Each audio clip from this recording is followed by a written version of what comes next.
entendo que o ministério ele é muito desafiador e para mim é um privilégio, né? Ser pastor eu entendo que é uma vocação, é um chamado de Deus para minha vida. Falo muito dos médicos, né? Quando perdem uma pessoa numa mesa de cirurgia, quando um pastor ele aspas, perde uma família na mesa de um gabinete, dói muito.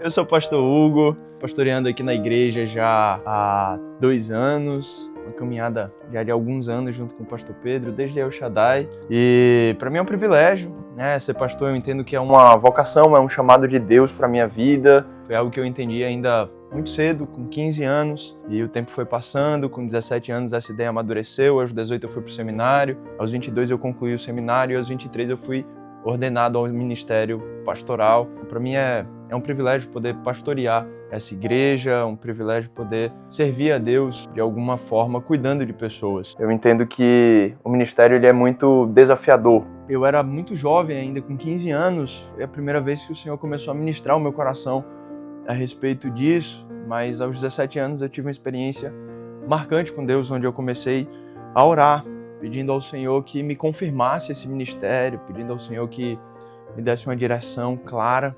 E eu comecei a orar nesse sentido, pedindo para que eu tivesse um momento com o pastor Pedro. E eu orava a Deus, me dê um momento para que eu possa conversar com ele e abrir o meu coração, até que em 2018 nós tivemos uma conversa em uma mesa de um casamento. O primeiro casamento celebrado lá no Campus Farol. E naquela conversa o pastor Pedro perguntou como é que eu estava, e ali eu entendi da parte de Deus que seria o momento de abrir o meu coração para ele. E eu falei para ele, olha, eu estou fazendo faculdade, estou fazendo psicologia, mas o meu desejo é poder fazer um curso de teologia, é poder ingressar no seminário, é poder viver para o ministério. E aí ele chamou a Carlinha na época, e Carlinha sentou à mesa junto conosco, e ali ele fez uma pergunta para Carlinha, dizendo o seguinte, Carla, por quem nós orávamos ontem à noite, para que nós pudéssemos enviar para o seminário, para que vivesse o ministério junto conosco. E ali a Carlinha falou assim, nós oramos pelo Hugo, e ali foi uma confirmação de Deus. Eu pedia ao Senhor. E no dia que nós conversamos, na noite anterior, tanto o pastor Pedro como Carlinha, são meus pais espirituais, eles disseram que estavam orando pela minha vida para que eu pudesse ser enviado pela igreja ao seminário, e ali eu pude viver um pouco do que o pastor Pedro viveu também, no Seminário do Norte, em Recife. Um pouco da experiência que eu tive foi a experiência dele também. Então esse foi o grande momento onde Deus ele confirmou o meu ministério. Ter que lidar com frustrações dentro do ministério é algo muito pesado. A gente às vezes investe muito em vidas, em pessoas, a gente investe oração, tempo, a gente investe horas de sono e muitas vezes a gente termina se frustrando. Há alguns casos de casais que nós acompanhamos e oramos, investimos, identificamos problemas e situações. E eu entendo que um dos grandes desafios do ministério é poder formar pessoas e ter que lidar muitas vezes com uma frustração na formação dessas pessoas. E a gente olha e o casal tem tudo para ser restaurado e o casal fala assim, a gente não quer, a gente vai acabar o casamento. Eu acho que isso pesa muito. Já tive algumas experiências nesse sentido de acompanhar e esses casais decidirem por conta própria de que não continuariam juntos, né? O casamento seria terminado, mas plenamente consciente de que essa responsabilidade de tratar e de restaurar o casamento não é minha.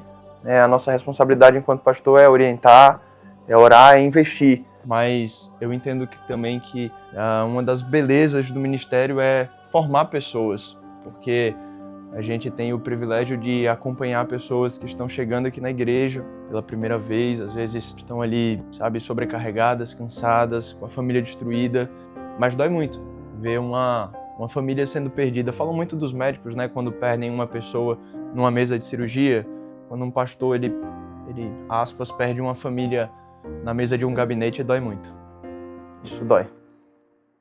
Meu pedido a vocês é que vocês permaneçam orando por nós, que vocês possam continuar nos encorajando, que vocês continuem junto conosco, apoiando, acolhendo. A vida pastoral por si só, ela tende a ser muito solitária. A gente precisa abrir mão de muita coisa, né? A gente abre mão de momentos com a família, abre mão de desejos, e a nossa oração e o nosso pedido a vocês é que vocês permaneçam junto conosco, apoiando, a mim, aos pastores, a minha família, a minha esposa que está sempre junto nessa caminhada, nesse ministério comigo, entendeu e tem abraçado, tem vivido esse ministério comigo, está sempre junto, acompanhando, aconselhando, ministrando nos PGs, casais, juventude. Mas é muito bom, é um desafio. E é isso, esse é um pouquinho de quem eu sou, um pouquinho da minha história e um pouquinho do meu ministério. Que Deus abençoe a vida de vocês, a família e a casa de vocês.